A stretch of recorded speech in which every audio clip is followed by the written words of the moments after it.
Now, the second day of the first sitting of the 18th Lok Sabha commenced this morning, and the oath-taking ceremony for all the newly elected members of the parliament will be completed by today evening, after which the election of the Lok Sabha Speaker will be conducted on Wednesday.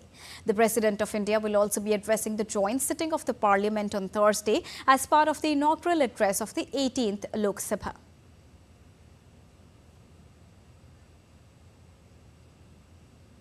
And to get you more on this, I am joined by DD India correspondent from New Delhi, Dipyendu Mondal. A very good morning to you, Dipyendu. Today is day 2 of the 18th Lok Sabha, and we are expecting the conclusion of the oath-taking ceremony. And side by side, we also have the nomination deadline. Please fill us in with more details on this.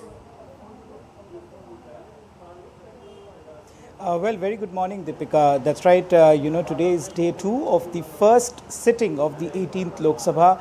The first 2 days are occupied with the oath-taking ceremony of all the newly elected members of parliament that are already queuing up to go inside the Lok Sabha. We are just about 20-25 minutes away from the second sitting officially to begin, and the oath-taking ceremony also to begin, which will be administered by the pro-term speaker, who was sworn in earlier last morning by the President of India. So this is how it will look like throughout the day, even today, with yesterday, as we can report that about 260 plus MPs did take oath yesterday.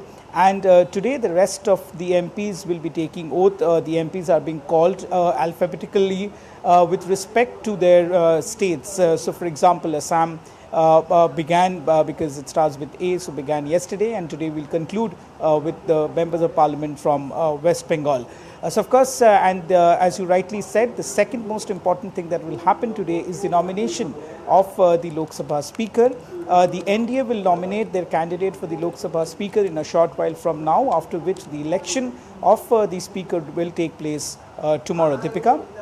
And also, Dipyendu, when we talk about the issues, because after all these procedural steps that we are expecting, what are the issues expected to be on the table at the parliament this time? Well, Deepika, after the President's inaugural address on Thursday, the motion of thanks will be put forward in both the houses of Parliament, which is both the Lok Sabha as well as the Rajya Sabha.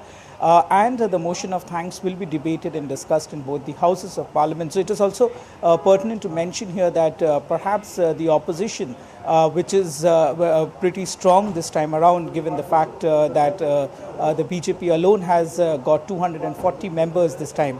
So, several issues, particularly, Deepika, the NEET examination issue could be picked up by the opposition when the motion of thanks is being debated and discussed in the parliament. So of course, we'll see a much more, fierce parliamentary proceedings happening this time around, given that the opposition have, in the last general election held, concluded recently.